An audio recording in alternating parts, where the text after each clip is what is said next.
ध्यान शिव से जोड़ता है, अर्थात शून्य से। मतलब अपने अंदर ठहराव के बिंदु से जुड़ना, अपने साथ थोड़ा ठहर के चीजों को देखना, सुनना और करना।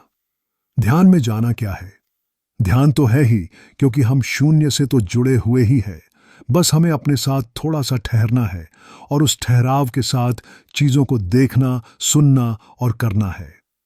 जब हम अपने ठहराव के साथ चीजों को देखते, सुनते और करते हैं, तब विचार अपने स्वाभाविक रूप में आते और चले जाते हैं, बिना किसी पकड़ के, बिना किसी दबाव के। प्रेम हमें लोगों से जोड़ता है, सब चीजों से जुड़े होने का एहसास देता है, या यह कहे कि यह जानना कि सब कुछ जुड़ा हुआ है और हम सब का असर एक दूसरे पर पड़ रहा है।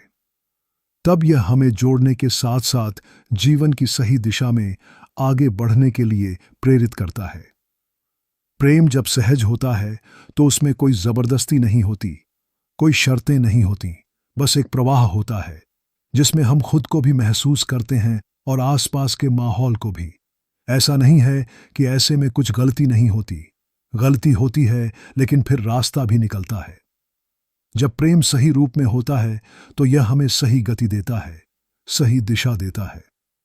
धन संसार से जोड़ता है, यह वह साधन है जो हमें जीवन को सहज रूप से जीने की सुविधा देता है।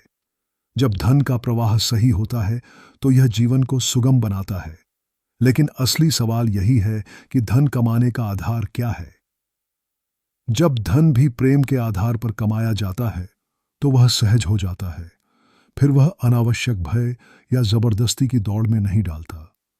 उसमें किसी दबाव या जरूरत से ज्यादा तनाव की जगह एक स्वाभाविकता होती है। यह धन फिर न केवल हमें बल्कि हमारे आसपास के लोगों को भी संबल देता है। तो जब ध्यान, प्रेम और धन तीनों अपने सही स्थान पर होते हैं तो जीवन में कुछ भी जबरदस्ती करने की जरूरत नहीं पड़ती। ऐसा नहीं है कि ऐसा करने पर मुश्किलें नहीं आती या सब चीजों का एकदम से रास्ता बन जाता है। मुश्किलें आती हैं, पर सब चीजों का अपने ढंग से रास्ता भी बनता है।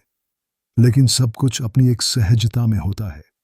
जीवन को जीने में कोई अतिरिक्त बोझ नहीं लगता, बस एक हल्कापन, एक स्वाभाविकता बनी रहती है और यही संतुलन भी देता है।